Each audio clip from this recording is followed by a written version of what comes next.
The church lights die mid-forum. A boy wheezes for air, and Avery is already running. By morning, Noah's reprimand hits. End the porch runs or lose your classroom. Tonight, one board vote decides heat, bus routes, and whether trust survives the cameras. Before we dive in, make sure to hit subscribe, tap like, and share this video. The more voices we reach, the louder these stories become. And drop your city in the comments. Let's see where love finds us. The rumour that she was coming reached the teacher's lounge before the bell for last period. Someone had seen the sleek black car outside, idling where the buses usually lined up, and someone else had spotted a woman in a graphite coat taking the stairs like she owned them. Noah Bennett didn't look up from the stack of quizzes he was grading until the doorway filled with her. "Mr. Bennett?" Her voice was calm and low, trained like everything about her had been rehearsed on purpose. He took in the details in the time it took his pen to stop moving. White woman, early 30s, thick, curvy, built like she'd refused to apologize for taking up space. The coat framed her like a sentence with a period at the end. Red lipstick that read as a decision, not a costume. Eyes that flicked through his classroom, frayed posters, a world map with tape scars, the cluster of borrowed chairs. Cataloguing. "That's me," he said, standing, chalk dust lifted from his sleeves. "And you are?" "Avery Locke." She extended a hand. "Campaign strategist. Our candidate wants an education plan that isn't theatre. I was told you don't do theatre." Noah looked at the hand, then shook it. It was warm, steady, and somehow it made the word strategist feel less like an occupation and more like a dare. "Who told you that, Miss Locke?" he asked. "Parents. A few of your former students. A principal who asked me not to quote him." He almost smiled. Almost. Outside, the hallway swallowed the bell's echo. Inside, 30 desks waited for a class that had left their energy behind. The quiet was a different kind of noise. "Walk with me," Noah said, gathering the quizzes. "I've got hall duty in a chess club that pretends they don't need supervision." She fell into step beside him. The hallway smelled like tempera paint and tired air conditioning. A girl waved at Noah and held up a science fair ribbon. He stopped, admired it properly, told her he was proud of her. When they moved again, Avery had been watching him, not the ribbon. "How long have you been teaching?" she asked. 8 years here, 4 before that in Memphis. "And you still stop for every ribbon," she said. It wasn't judgment exactly, observation with a pulse. "They stop for me when it's broken," he said. "Fair trade." They reached the gym where chess club commandeered half the bleachers. Half the kids were there to play. The other half were there to be near the quiet that happened when you played. Noah greeted them, then took Avery to the corner of the gym where a line of duct tape marked a water leak the district had promised to fix last year. "You're here for an education plan," he said. "Let me guess. You need an optics day in a classroom. Some quotes, a photo of your candidate reading to first graders. Maybe a round table with teachers where the donuts are stale and the questions are vetted." She studied the tape on the floor. When she looked up, her eyes were clear enough to make him feel seen and not entirely comfortable with it. "You're not wrong," she said, "but wrong isn't the same as useless. Optics keep the lights on. I'm not here for a photo of a book someone won't finish. I'm here because I am tired of writing plans people don't trust." "People don't trust plans," he said. "They trust people." "And do they trust you?" she asked. "Most days." He paused. "Enough to try."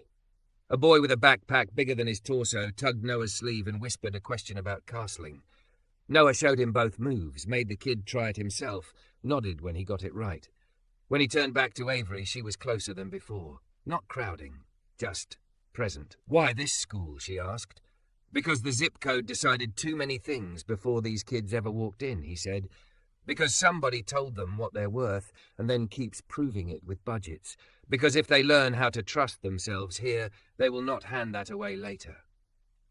A whistle from the far court cut the air. Basketball practice had started. The sound stitched the gym into different zones of purpose. "Miss Locke," he said, keeping his voice even, "I won't let you turn my students into a stage." "Good," she said, surprise sparking into the smallest smile. "I was hoping you'd say that." They sat on the lower bleacher. Up close, the careful polish of her outfit didn't hide anything. The curve at her hip where the coat parted, the strength in her calves, The way posture could be armor without hardening the person inside of it. Noah felt a flicker of attraction he did not invite and did not entirely dislike. He folded it into the same place he folded the memory of frantic parents and long emails at midnight, somewhere he could keep it from making messes. Trust is the word everyone uses, she said. Voters need it. Teachers deserve it. Kids must have it. It gets hung on billboards like a promise we'll remember after November, but every time I put it in a speech, it turns hollow in my mouth.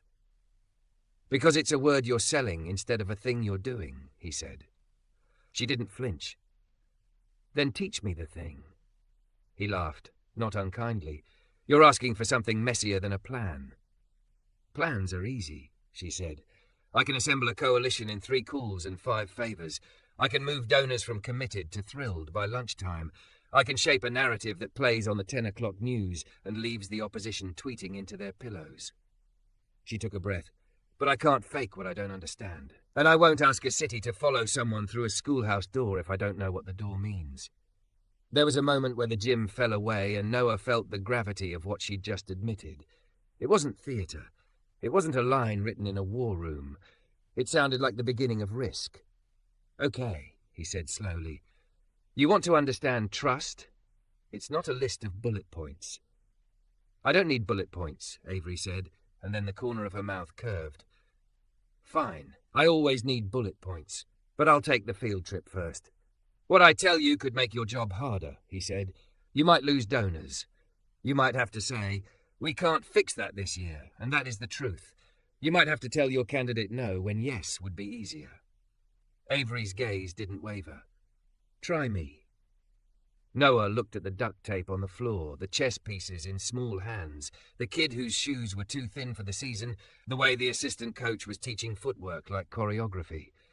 He thought about the years he'd spent building a classroom that was a refuge where it could be, a launch pad when it had to be, and a mirror where it mattered most. He thought about how trust had been a slow accumulation, not built by speeches but by showing up, especially when nothing was being filmed. Tomorrow, he said, before first bell, come with me on my morning route. You drive a bus too?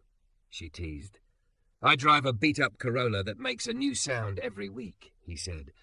I also stop by 3 porches. One is a grandmother whose reading glasses broke and who won't ask for help. One is a student who won't come to school unless I remind him he's allowed to. One is a boy who left a chessboard on his front stoop because he thinks that's where his future ends. We will be late to first period because trust sometimes takes 10 extra minutes. She listened as if he was drawing a map she would need later. I'll be there, she said. He almost said, don't wear the heels. He didn't. That was not his job. After school, she added, there's a community forum at St. Gabriel's. It will be messy. People bring the sharp parts of themselves to those meetings and hope someone catches them without bleeding. Will you stand with me? He held her eyes.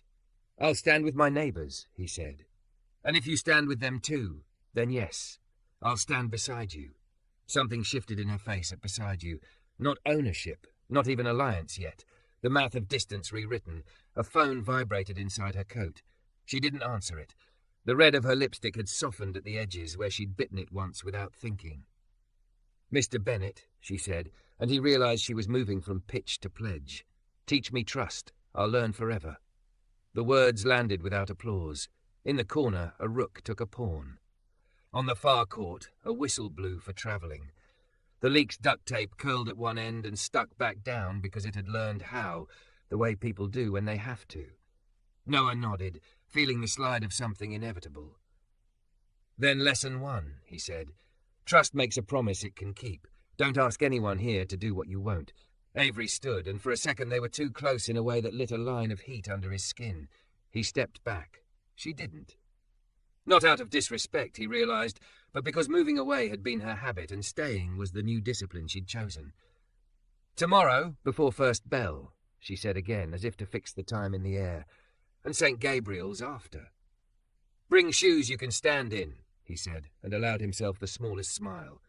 She returned it, and something in the room, maybe him, measured the distance from theatre to truth and found it slightly shorter than it had been an hour ago. When she left, the quiet folded back into the gym. A boy who'd been pretending not to watch wandered over. "Mr. B," he said, flicking his eyes toward the door Avery had gone through. "Is she, important?" "She might be," Noah said, stacking chess clocks. "Ask me again in a month." "And if she ain't?" "Then I'll still be here," he said, "and so will you." The boy nodded like that was the kind of math he could trust. Noah looked at the tape on the floor again. Tomorrow he'd start with the porches, the glasses, the chessboard on the stoop. And maybe, just maybe, a strategist who was willing to be a student would learn how to stop selling the word and start doing the thing. He gathered his coat and the bag with the quizzes and turned off the lights, leaving only the exit sign to glow its small instruction in the high, echoing dark. This way out, this way through. Dawn found the city in that trembling, in-between quiet, streetlights still buzzing, birds not yet brave enough to heckle the morning. Noah's Corolla made the new sound of the week, a higher-pitched whine when he turned the wheel, and rolled to the curb in front of the address she'd texted. Avery stepped out before he'd fully stopped, graphite coat belted, hair tucked behind one ear, a paper tray of coffees in her hands. The heels were gone.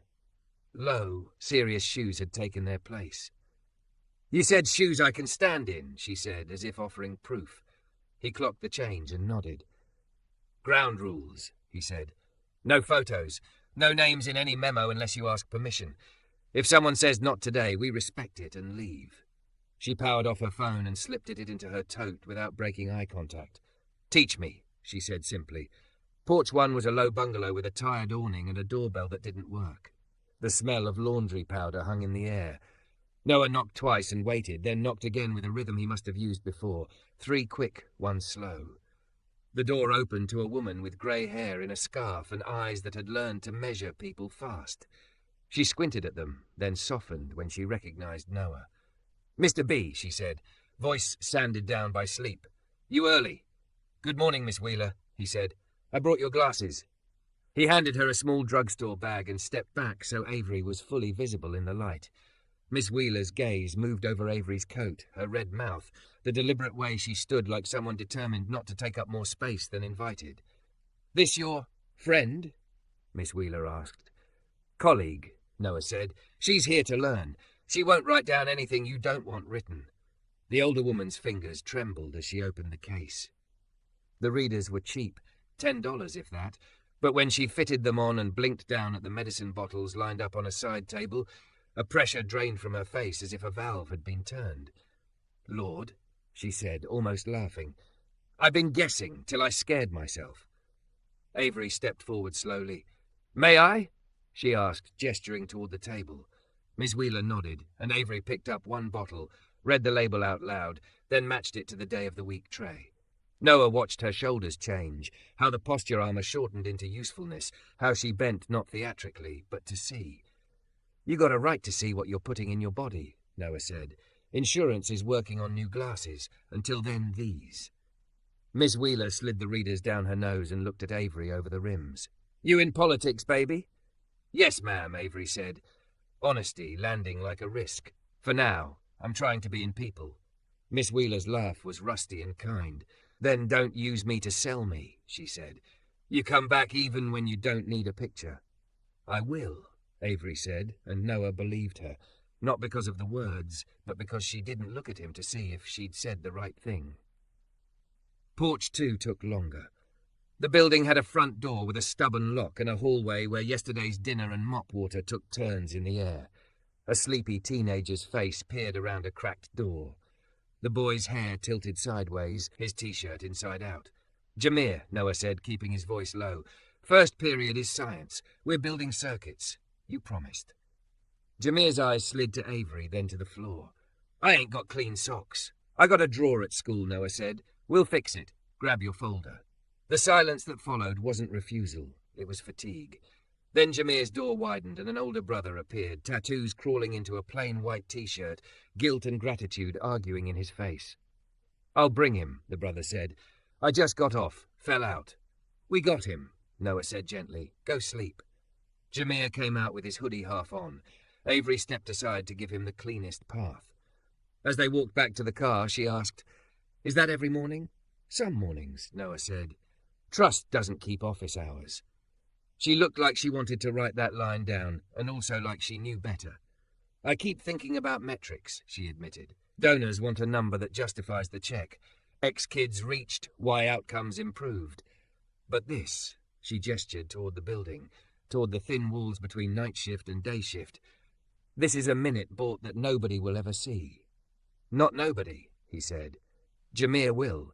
His brother will when he wakes up and realizes he got to sleep because someone else came. Porch 3 had a chessboard on the stoop, plastic pieces already mid-game, as if the house had started listening to itself and got interrupted. A boy sat on the steps, thin as a pencil, hoodie pulled tight. He flicked a pawn with board precision. "Morning, Eli," Noah said. "You left our rematch out here to catch cold?" Eli lifted his chin in greeting but did not smile. "Ain't no rematch," he muttered. "You'll win." "Maybe," Noah said. "Maybe not. The future's rude like that. It surprises." Avery crouched so she was eye-level with the board. Her coat parted at the hips, and the morning air touched the curve of her waist. She didn't shift to hide it. "Who are you playing?" she asked. "Myself," he said, skeptical. "That's not fair," she said, straight. "He knows all your moves." Eli's mouth twitched despite himself. Noah set the white knight upright. "After school, club. I'll take black. If I win, you explain how. If you win, I carry your backpack to the bus like a fool. Deal?" Eli's eyes slid to Avery again, cataloguing, deciding. "Maybe," he said, which in Eli meant yes if the day didn't bruise him first. They made it to school 10 minutes after the first bell, late on purpose. Noah stopped at the front office and signed in with a note, late due to home visits, and Avery saw the secretary soften her mouth at that. No performance, just the name for a thing they'd done. He slid into his classroom and introduced Avery with a single sentence. "A visitor who's here to listen." He didn't ask the kids to behave for her. He asked them to do what they did for each other, show their best attempt and let someone catch them when they missed. The day unspooled. In second period, a girl named Tasha presented a project on food deserts with a map printed in grey and red. Her hands shook and then steadied when Noah stood behind her, not touching, just a presence. Avery took no notes and noticed everything, the way a boy's jaw unclenched when Noah said, "You're not wrong, you're early," the way a student who'd been quiet all month took his chance to correct Noah's math, and Noah said, "Thank you," like a man who meant it. At lunch, the cafeteria flared into its usual storm. Chatter, bravado, someone's Mountain Dew advancing toward a disaster. Two boys squared their shoulders and produced the familiar, brittle language of humiliation, with all the wrong words for love. Noah stepped between them with the kind of calm that retunes a room. "Make me wrong," he said to the louder one. "Tell me what I missed." The boy's anger had oxygen in it, then less, then none. He told the real story. A borrowed hoodie, a sister who couldn't find her calculator, the way poverty makes you steal from yourself. And by the end of it, the other boy had taken off his chain and put it in his own pocket, like a promise to stop flashing hurt at people. Avery watched like someone being shown the inside of a machine she'd been warming with rhetoric for years. Her phone buzzed again and again, donor names lighting the screen she'd faced down on a napkin. Finally, during prep, she glanced and exhaled. "They want me downtown," she said. "Candidate lunch, lighting the school's tour with cameras." He wiped the board clean. "What do you want?" She looked at the rectangles of gum under the desks, at the bulletin board where his students had thumb-tacked postcards to themselves 10 years in the future. She looked at the clock and then imagined another one.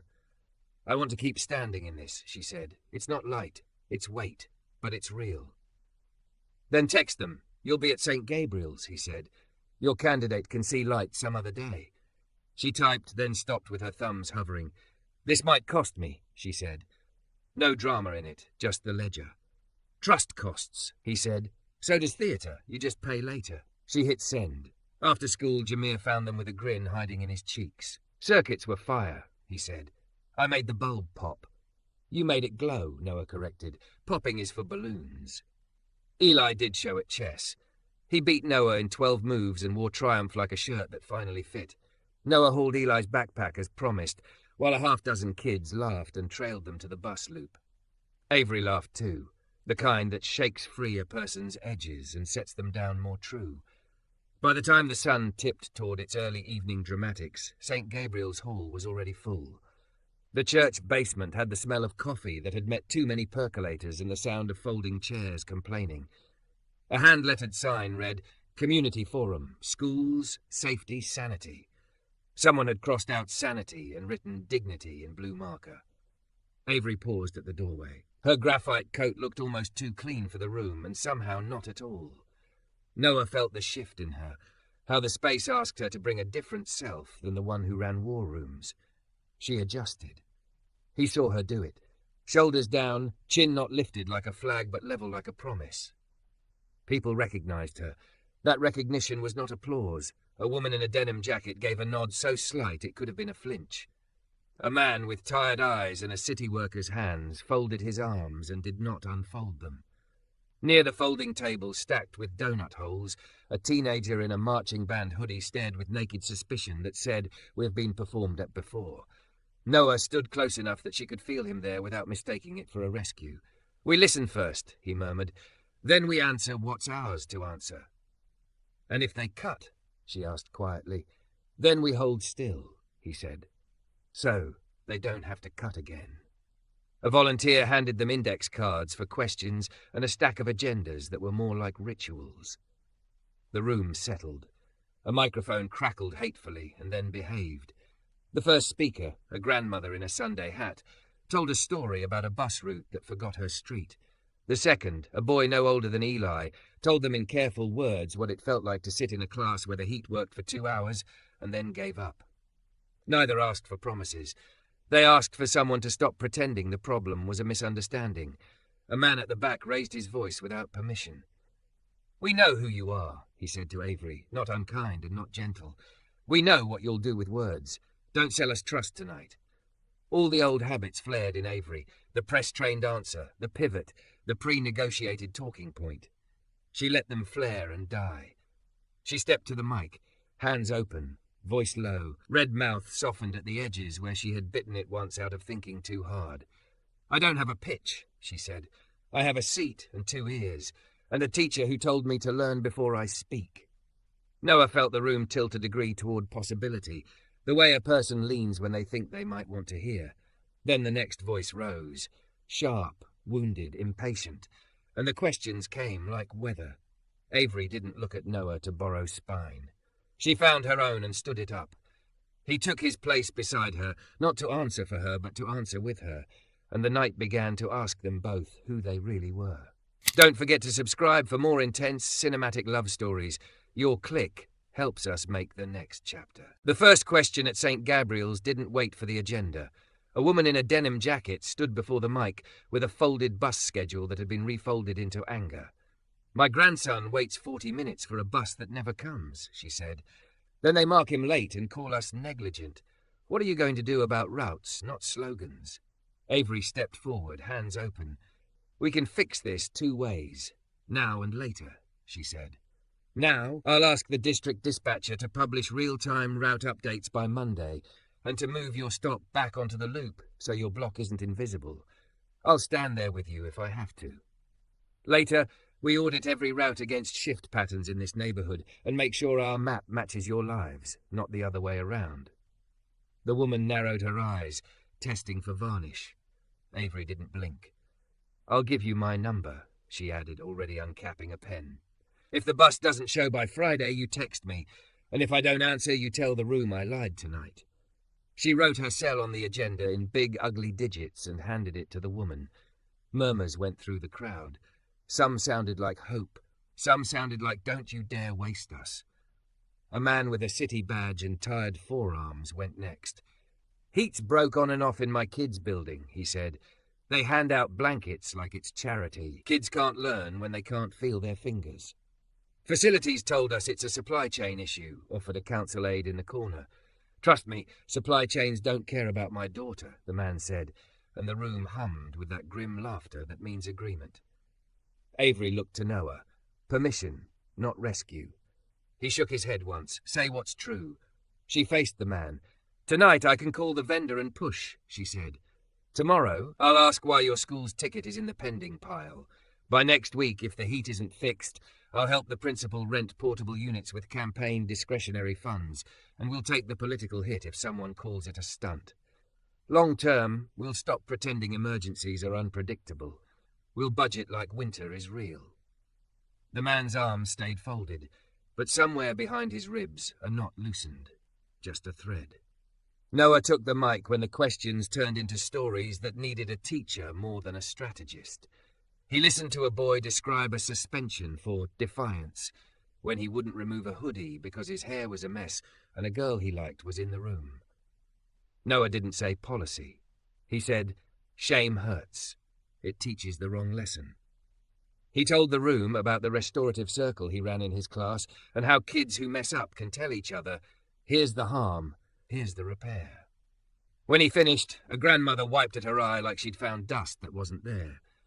The reporter showed up halfway through, camera on his shoulder, question mark in his posture. He angled for the shot, the thick, curvy white woman in a graphite coat that held to her hips, the black teacher in a cuffed shirt with chalk at the wrists. He asked the question you ask when you want heat, not light. Is this meeting an endorsement event in disguise? No. Avery said, voice level, it's what democracy looks like when you take the stage away. So give me a line, he said. Something for the 10 o'clock. She looked at him for a beat and then pointed at the ceiling, at the water stain that spread like a continent over the bingo board. Here's your line, she said. We keep painting over the leak and calling it reform. Tonight we named the leak. The reporter didn't smile. He wasn't paid to. But he nodded, and Noah saw him write it down. A heckler pitched his voice from the back. He wasn't from this parish. You could tell from the way he smiled without neighbours. Nice show, he called. Teacher admits missing first period. Candidate's whisperer admits breaking rules to rent heaters. Are you both confessing or campaigning? Noah had already decided he wouldn't explain his morning rote to a man performing for his own camera. But the line hit Avery like an invitation she understood. She took the mic back and let the room watch her choose. If there's a consequence, she said, aim it at me. I asked him to bring me to Porches and had the privilege of being late. He did what trusted adults do. He spent minutes where they mattered. Write your complaint with my name on it. Gasps, then laughter, then a stubborn wash of respect. The heckler looked smaller under the fluorescence. Noah didn't thank her. They didn't trade looks like a movie. They just stood there, shoulder to shoulder at a distance 2 hands could measure, and let the room decide. The power went out just after someone set a tray of donut holes down too hard, as if the building had been waiting for a dramatic cue. Darkness slammed the basement. A few people startled, a baby cried. Phones lit like a constellation finding itself. Backstairs, a volunteer called, uncertainty wobbling the word. Hold, Noah said, calm enough to nail boards back into the atmosphere. We're okay. Lights will return or they won't. Head count your row and say the name of the person to your left. The murmurs turned into a litany. I have Darlene on my left. I have Mr. Watkins. I have a teen in a blue hoodie whose name I don't know yet. And you could feel the panic detune. Flashlight, someone said. Inhaler, said a woman, voice rising. Where's your inhaler, baby? The boy, 12 maybe, was already gasping. Avery moved before permission could catch up to her feet. I have a first aid kit in my trunk, she said to the mother, already pressing her phone light into the woman's hand. It won't have what he needs, but the car also has wheels. I'll get it, Noah said, because leaving was his one indulgence. He passed his phone to Jameer, who had turned his hoodie into a flag children gathered toward. Shine a path. Jameer did more. Circuits, he muttered, and pulled a tiny LED kit from his backpack. The day's lab turned into a lantern as the kid clipped wires and gave the aisle a small, stubborn glow. Eli stood by the door and counted people through half-light, voice steady like a metronome. By the time Noah sprinted back from the car with the kit and a blanket, the ambulance lights were already painting the church windows. Avery had the boy on her lap, body turned so his lungs had room. The mother's hand was on the boy's chest, counting with purpose. He's going to be okay, Avery repeated, not as a spell but as a rhythm to borrow. When the EMTs took over, the mother looked up into Avery's face as if trying to memorize the version of a stranger who did not break and did not sell her anything. The power thudded back like a joke told late. People clapped without meaning to. The forum, which could have shattered, reknit itself, crooked, strong. They didn't return to the mic. The night had already done the work. Avery fetched her graphite coat from the back of a chair and stood with Noah in the alley that ran along the church. The air smelled like damp brick and fried dough. Across the street, a neon sign hummed open without irony. "I wanted to fix it all in an hour," she said into the dark. "Like a rookie." "Rookies make wish lists," Noah said. "Adults make calendars." She leaned against the wall, not caring if it scuffed the coat, and he realized how little he'd seen her set anything down all day. Out here, the armor draped, still elegant, not required. "I grew up moving," she said, like picking a thread to keep her hand from shaking. 4 schools by 9th grade. My mother promised everything was temporary and never said which part. I learned to travel light. Then I got a job where you carry everything for a living, but you call it messaging. Some nights I hear myself and think, who did you just sell? Tonight you didn't, he said. She studied him like he was a map that had finally printed right. And you, what won't you bend? Dignity, he said simply. If I can't hold that up for them, I don't belong in that room. They were quiet long enough for a bus to hiss past and a laugh to float up from the basement stairs. A text buzzed her pocket. She didn't reach for it. Then she did, because not looking isn't the same as courage. Her face hardened by degrees. They leaked it, she said, turning the screen so he could see a photo already making the rounds. Noah carrying Eli's backpack through the bus loop, kids cackling, Avery laughing too. The caption, Strategist stages prop show at struggling school. Noah felt the old fatigue climb his spine and tried to shake it off like rain.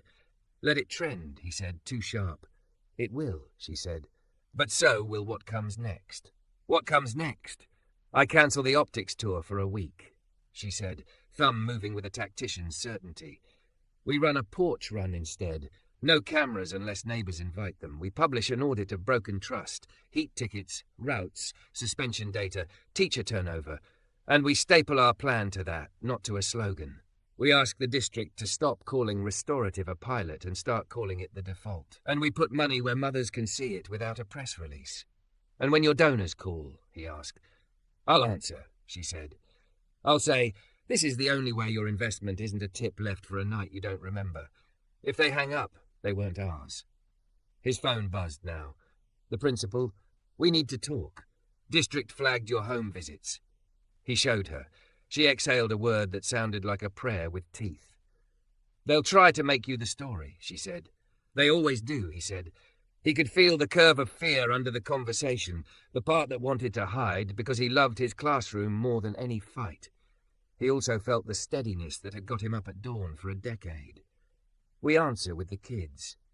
Avery nodded, then stepped closer in the half-light, not crowding, just choosing the small distance that says, I have decided to stand here. The alley felt wider for it. Teach me trust, she said again, softer. I'll learn forever. He didn't say yes like a slogan. He said it like a promise with weight. Tomorrow, he told her. We start with the principal's office, then porches, then whatever tries to turn truth into scandal. They walked back into the church to return stackable chairs to their carts, to wipe tables that had sugared themselves with donut dust, to show the room that adults finish what they start. When they left, the open sign across the street winked at them like a dare. The leak in the ceiling would still be there in the morning. So would they. The principal's office smelled like the paper of 1,000 permission slips and 1 pot of coffee that had boiled itself into a cautionary tale. Miss Harris kept her door open as a rule, transparency and airflow, but today it was shut. She stood when Noah and Avery came in, a posture both welcoming and tired. Morning, she said. Sit. On her monitor, a district compliance officer waited on mute, the rectangle nameplate reading Blakely, Legal, HR. He had the flat gaze of someone who'd learned to mistake uniformity for fairness. We can jump right in, Miss Harris said, reclaiming her chair. Blakely? Good morning, Mr. Bennett, he said. We've received reports of unsanctioned home visits causing tardiness. Liability is a concern. If a parent complains, the district is exposed. Parents aren't complaining, Noah said. They're thanking us. And tardiness implies we didn't weigh the trade. Intent doesn't mitigate risk, Blakely replied. We have policies. Avery leaned forward, hands open on her knees. Then update them, she said. Write a policy that matches what we are already doing in truth. And you are? Blakely asked, peering past the pixelated glass. Avery Locke, she said. I consult for a campaign. Today I'm consulting for your students. Here's a draft. Porch protocol. Staff who have pre-existing relationships with families may conduct voluntary morning check-ins within defined windows. Consent on file. Text to admin. No photos, no promises beyond presence. You get documentation. Families get dignity. No one is left guessing at bus stops. Miss Harris's eyebrow made one careful climb. That would keep me from having to explain Noah to people who don't deserve him, she murmured. Blakely didn't sigh, but he spread his hands like a man donning latex gloves. Draft it. Send it. Until approved, Mr. Bennett. Suspend all extras. Noah looked at Miss Harris, not Blakely. And the children between now and approved? Her mouth tightened. You do not leave a child cold on a stoop, she said softly. You text me first. Avery's phone buzzed. She didn't look. We'll send the draft today, she said. The call ended. The room exhaled. Miss Harris rubbed at a temple. I will fight for this, she said, but they'll look for proof we're reckless. They already found it, Noah said, and showed her the photo captioned Strategist Stages Prop Show. Miss Harris grimaced like the coffee smell had just found a new register of burnt. I'll handle press, Avery said. You handle school. Mr. Bennett, for today the porches become phone calls and doorsteps become sidewalks. We walk them to school from the corner. Rules adjusted, Noah said. Trust intact. By 8, they were on the sidewalk at Miss Wheeler's block. The morning had more teeth than the day before. Miss Wheeler waved from the porch, readers on, lipstick fresh. Bus never found me again, she reported, but I found my pills and my neighbour found your number. Avery smiled. Dispatcher at 10, she said. We'll ask how your entire block got erased by a map. At the corner, Jameer slouched into view, hoodie up, expression curated to discourage hope. Noah fell into step beside him. Circuits Part 2, he said. Battery in series. You'll make the LED too bright and then learn why you shouldn't. Jameer's mouth gave away the smile he was trying to withhold. You saying I'm extra? I'm saying you glow, Noah said, and Jameer snorted like that was corny and secretly perfect. Eli waited at the chessboard stoop, backpack already on. He touched the night like a talisman and then left it, an act of trust no one filmed. As they reached the bus stop, Avery's phone rattled with donor names and unknown numbers. She kept it face down. The bus huffed up late, door wheezing its apology. Avery climbed with the kids and rode 3 stops, counting heads with the driver, learning her name, hearing her grief about routes written by someone who'd never stood in morning wind. By the time Avery hopped off and jogged back to Noah at the corner, she had 3 notes and one promise to herself she knew would cost her something. The dispatcher at 10 is getting a field report, she said, breath visible. And a route map drawn by people who actually live here. School flexed around the day like a muscle that had learned to carry more than designed. Noah merged into his first period with a lesson on series versus parallel, spoking trust into wire and light. When Jameer's bulb popped because he'd jammed it into too much brightness, the class cheered in delight and then learned the word resistor, as if naming it gave them a grip on something else too. A text pulled Noah's eyes. Please step by at lunch. The office felt different at noon, the way rooms do when news has walked through before you. Miss Harris held a paper like it might stain. District issued a letter, she said. Formal reprimand for pattern of unauthorized pre-instructional activity and creating the appearance of impropriety by engaging with a political operative on campus. Operative? Avery said lightly. I prefer recovering cynic. Miss Harris slid the letter over. Noah read it twice, then a third time, because anger had a way of teaching you the wrong line if you let it. His name, the date, the phrase, appearance of impropriety, that made his stomach go cold, because it weaponized optics against everything real. You don't deserve this, Miss Harris said.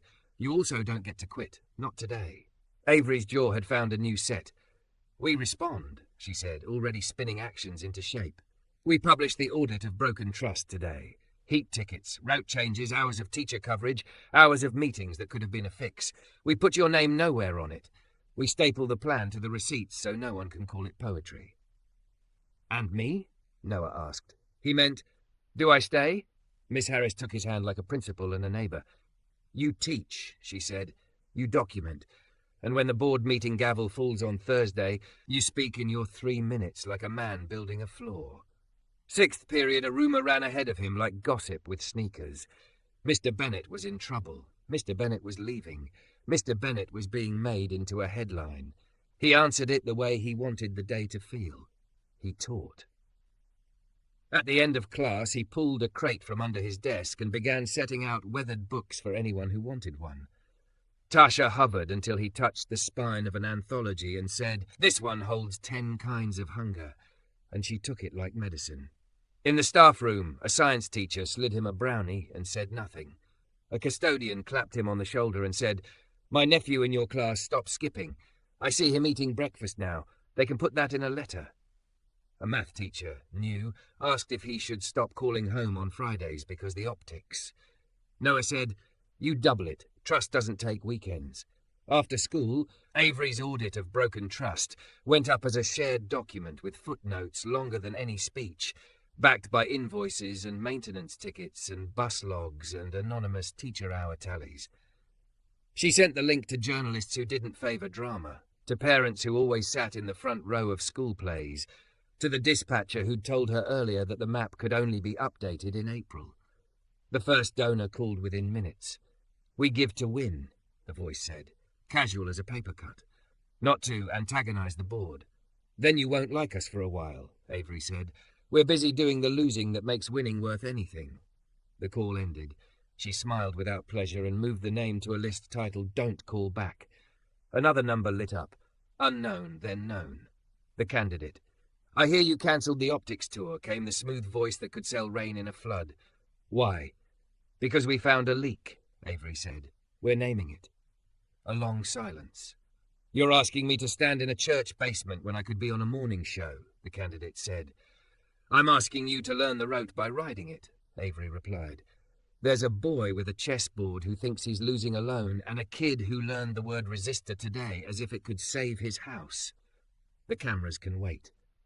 Another silence, longer and softer. "Send me the porch schedule," the candidate said finally. "I'll come. No press. If anyone takes a photo, I'll fire them." "Understood," Avery said, and turned to Noah with a look that wasn't triumph so much as relief breaking a fever. They spent the evening walking a porch run that had grown itself, a grandmother's stoop turned into a neighbourhood stoop, people bringing stories like receipts. A boy who'd been suspended for defiance because he kept his hoodie up to hide a haircut he hated. A girl who couldn't get to aftercare because the route map had missed a whole block. A mother who spoke of heat like winter's tax. Avery wrote none of it down unless asked to. She handed out her number with the ugly digits and said, "If I don't answer, tell the room I lied." At the last stop, Miss Wheeler emerged with 2 mugs and a look of someone who had sung in a choir long enough to know when the harmony held. "You both are thin in the face," she said. "Sit a minute." They did on her steps under a sky full of unspent weather. Noah wrapped his hands around the mug and watched steam make soft work of air. Avery pulled off her shoes and flexed toes, wincing. The coat fell open. She didn't tug it closed. "I'm going to lose things," she said without self-pity. "Donors, access, people who keep the lights on because they love the glow more than the bulb." Miss Wheeler waved a hand like she was clearing smoke.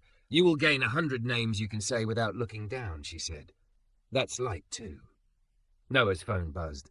"Miss Harris, board agenda posted, public comment capped. Also, heat failed again at 3 p.m. Portable units approved if we raise funds by tomorrow." "We will," Avery said, eyes already doing math she could believe in. "We're not passing the plate. We're passing the spreadsheet. Small donors, the ones with names we can say aloud." Jameer texted a photo next, the little LED kit, turned into a nightlight on his sister's dresser. "Resistor works," he wrote. "She ain't scared." Noah showed Avery. She covered her mouth and breathed once, twice, like a person who had learned a new way to pray. Then a final ping, a screenshot from a reporter who'd become a human being around them the last 2 nights. "District opens investigation into teacher misconduct," the headline read. Subhead, "Porch protocol under review." Miss Wheeler uttered a swear that would have startled the parish priest. "They're picking the wrong fight," she said. Avery stood, shoes in one hand, mug in the other, and stared down the street like she could see Thursday's boardroom from here. "They're picking the old fight," she said. "We're not playing it." Noah felt the weight settle on him. Not crushing, just undeniable. He wasn't alone under it. He looked at Avery, whose red mouth had softened where she'd bitten it when she thinks too hard, whose shoulders had learned a new way to set, whose laugh had started showing up without asking for permission. "Tomorrow," he said. "Boardroom at 4, she answered. "Porch run at 7. And at noon we show the heater invoice to 100 people who were told they couldn't afford dignity." He nodded. "We bring names. We bring receipts," she said. "We bring kids." They walked away from Miss Wheeler's porch with the mugs returned and their steps synced by accident. Behind them, the chessboard on Eli's stoop caught a little streetlight and held it, a square at a time, like a promise you make out loud so you can't take it back. Thursday started with a number on a spreadsheet and a cold building waiting to be warmed. At 7:12 a.m., Avery stood in Miss Harris's office with a laptop open. The Heaters Now link sent to 100 neighbours, teachers, church aunties, the night shift crew who always tipped, the barbers who knew every kid by nickname. The goal figure sat there like a dare. Noah leaned against the doorframe, coffee cooling untouched. 5,000 by noon, Avery said. Portable units. Extension cords rated for a small miracle. Custodial overtime. Too bold? Miss Harris asked, already taking out her own card. Too necessary, Avery said, and hit publish. The page went live, ugly with receipts and simple with promises. We said we wouldn't leave kids cold. Help us mean it. By 7:19, the first donation slid across the screen, a name Noah recognized from the bus loop. By 7:25, 3 more. A teacher put in 50 and wrote, "I want my kids' fingers to feel math." Ms. Wheeler contributed 20 with a note, "For heat you don't have to pray for." Jameer's brother, who had apologized in a text for sleeping through the morning, added 10 and wrote, "For my own tired, so he don't have to be." The numbers jumped in the way numbers do when a city decides to act like a neighborhood. "Watch," Avery said softly, not to boast, but to make sure she didn't miss the way people move when you ask them for something real. She didn't answer donor calls from the old list. She texted parents instead with the link, typed her big ugly digits beneath. "If I don't answer, tell the room I lied." Between bells, Noah taught series and parallel, trust braided into wire. When the first battery lit a bulb that had been stubborn all week, Jameer grinned like he'd been right to show up. "Resistor," he told the class, showing his sister's nightlight photo again, not as performance, but as proof that learning gets legs when you walk it home. At 9:40, the dispatcher called. "I hear you rode the route," she said to Avery. The voice was sandpapered with exhaustion and a kind of pride. "I did," Avery said. "Your driver, Latonia, taught me more in 8 minutes than I learned in 100 meetings." Silence crackled, and then the dispatcher said, almost fiercely, "She keeps a toolkit under the seat and 3 granola bars in the glove box. She's kept more kids safe than the last 2 superintendents. What do you want?" "Your map," Avery said, "and permission to fix it with you. Our data, your driver's notes, people's shift times, not in April today." "That's not how we do it," the dispatcher said. "It's how we need to," Avery replied. "Start with Miss Wheeler's block. I'll stand there with a laminated stop sign if you need me to." No laugh, but a breath. 2 weeks for full audit. "Today for Miss Wheeler's stop," the dispatcher said at last. "Text me the corner." At 11:52, the heater fund dinged past the goal. Avery closed her eyes and put her palms against the desk like she needed the wood to believe her. Miss Harris pressed her fist to her mouth and then let out a sound that was half a laugh, half relief. "Order them," she said. "Deliveries by 4 if the warehouse loves us." "They will," Avery said. "I told them a story about small hands and cold pencils." She glanced at Noah, "And I offered to personally sign for the pallets and shovel snow if we ever see any." "You don't shovel in those shoes," Noah said. "I'll take them off," she said, and the look they shared was an agreement filed in a place between them that had nothing to do with romance and everything to do with the work.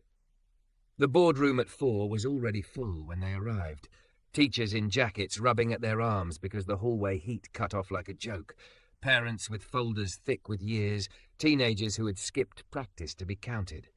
Blakely from Legal HR sat at the dais, jaw set, papers squared into compliance. Cameras waited near the wall, their eyes wanting angles more than answers. In the back row, the candidate slid into a chair in a grey sweater. No aide, no cameraman, face human without the lights. Public comment is capped, the board chair announced. 3 minutes per speaker. The clock on the wall glowed red. It made promises feel expensive. Avery's name was first, then Miss Harris's, then Noah's, then a stack of parents, then, miracle of alphabetization, Eli's, because no one had thought a chest-thin boy would sign up in time. Jameer wrote his name on the last line with a hand that shook and then steadied. Avery stepped to the mic and didn't bring the world of her language with her. She brought a list. I'm Avery Locke, district resident. I brought receipts, 15 heat tickets, average wait time 19 days, 32 route complaints, 12 from the same block that fell off a map. 59 hours teachers covered for subs who never came. Here's the plan attached to the receipts. Here's the fund that paid for heaters by 4 p.m. today. Here's my cell. If we don't meet the timelines in this plan, tell the room I lied. Miss Locke, the chair said smoothly, your political affiliation. Non-applicable tonight, she said simply. I'm here as a neighbour. My candidate's in the back. No camera. He's here as a neighbour too. Murmurs. A camera pivoted, disappointed by the unphotogenic. Avery pocketed the mic and sat, hands open on her knees like a student waiting for feedback. Miss Harris went next and made a principal's case. Facts like nails, love like the hammer. Reprimands don't warm rooms, she ended. Policies should match the minutes we value. Approve an interim porch protocol. Remove the letter from Mr. Bennett's file. Fund an emergency maintenance line so we stop calling emergencies a surprise. Blakely's jaw set tighter. He scribbled something and slid it to the chair. The chair did not look. Noah's turn. He set his one index card on the lectern and looked out over a room that had been his for a decade, just in different lighting. Trust is a resistor, he said. It keeps you from burning out when the current surges. Kids called defiant are often just wired different. They brighten too fast or they've learned to dim to survive. My job is not to punish brightness, it's to teach voltage. The mornings I walk porches, I'm not shopping for martyrdom. I'm buying minutes where they matter. He paused. The red clock burned seconds. I love my classroom, he said, voice thinner than his courage and then catching up. I will not trade it for a headline, not for a campaign, not for an argument crafted to make a man with a pen feel tall. Write a policy that protects the minutes that count. Remove a letter that confuses optics with harm. And if you need someone to carry a heater upstairs tonight, I'm available. He stepped back. The room didn't clap.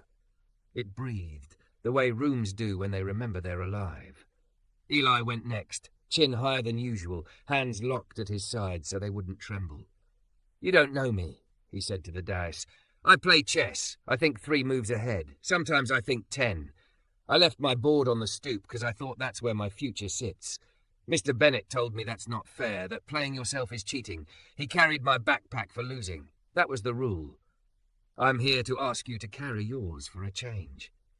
A sound moved through the audience, softer than applause, sharper than silence. Jameer cleared his throat into the mic and started fast, then found his speed. I popped the bulb today, he said. Didn't know I could make light too bright. Mr. B showed me a resistor. I made a nightlight for my sister so she ain't scared.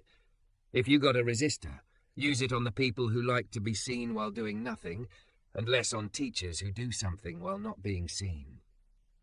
A laugh broke the room into ease and then re-knit it into purpose. A woman in a Sunday hat, Miss Wheeler in her formal mode, stood without the mic and the board let her be heard anyway. Put my bus stop back, she called. I want my grandson late because he stopped to tie a shoe, not because you forgot we live here. The chair leaned toward his own mic. We will take public comment under advisement. You will take action, Miss Harris said, not from the mic but with a principal's volume that travelled. The votes came after a recess that tasted like stale coffee and the kind of whispering that makes policy. 6-1 to adopt the interim porch protocol for 60 days while legal HR retains the right to edit. 5-2 to allocate an emergency maintenance line from discretionary funds, which meant heaters without a fundraiser next time. Unanimous to restore Miss Wheeler's bus stop by morning and to pilot a real-time route update with driver input. And after an uncomfortable shuffle of papers and reputations, 4-3 to remove the reprimand from Noah's file and replace it with a memorandum acknowledging the value of pre-instructional family engagement under principal oversight. Blakely didn't look at anyone when the last vote was called. He did not have to be the villain to be wrong. On the sidewalk, the night air bit their cheeks and made breath look like a sentence ending in truth. The reporter found them without a camera and said, almost sheepishly, "We'll run the receipts, not the caption." The candidate stepped out of the shadow and held out a hand to Noah, not the grip of a man who needs a photo, but of one who had spent an hour earning humility in a public row. "I'll ride Latonia's route tomorrow," he said to Avery. "No press. If I talk, it's to her and the kids." "Good," Avery said, and some muscle in her back that had been clenched for years let go. By the time they reached the school, 2 portable heaters sat humming in the hall like new animals you trust because they purr. Custodians had propped doors and run cords like lifelines. Jameer stopped at one and held his hands out as if warming them at a small fire. "Feels like we told Winter it can't boss us anymore," he said, grinning. In Noah's room, Eli set up a board. "Rematch?" he asked, doing the brave thing of offering yourself again. Noah nodded and took black. 12 moves later, he was carrying Eli's backpack for the second time. Kids hooting, Avery laughing until her shoulders relaxed so far he worried she'd fall apart from the relief and then watched her not. Miss Wheeler texted a photo of a bus at the corner, door open like an apology with legs. Tasha sent a picture of her map, updated in red pen with a caption, "Food desert, not a destiny." Miss Harris, last out of the office, passed Noah in the hall and squeezed his arm. "Tomorrow we write the formal protocol," she said. "Tonight we go home warm." Noah and Avery stood in the gym a minute longer than necessary, looking at the duct tape line where the leak had curled and stuck, learned and relearned what it took to hold. The exit sign threw its stubborn green on the floor, pointing not out of, but through. "I kept making you pass tests I didn't admit I was giving," Avery said quietly. "You passed every one. I don't know what to do with the part of me that still wants to fix everything by supper." "Feed it something truer," he said. "Forever isn't a promise. It's a class. You show up." She looked at him like a person reading a map that finally matched the street. "Teach me the rest," she said. "Tomorrow," he said. "Porch at 7, route at 8, kids at 9, board's edit of the protocol at 10, where we keep the teeth, candidate at noon, riding without a spotlight, heaters at 3, you asleep by midnight if we're lucky." She laughed, and it wasn't elegant or strategic. It was human, and it landed. Outside, the open sign across the street hummed. Inside, a rook took a pawn somewhere in the corner where a handful of kids kept playing because winning wasn't the only way to stay. They walked out together, with nothing theatrical about it. 2 adults who had chosen the long work, coats zipped, hands free. Noah flicked off the lights in the gym. The little green sign kept its promise the way trust does when you let it. This way out, this way through. And when the door shut behind them, the building did not feel abandoned. It felt held.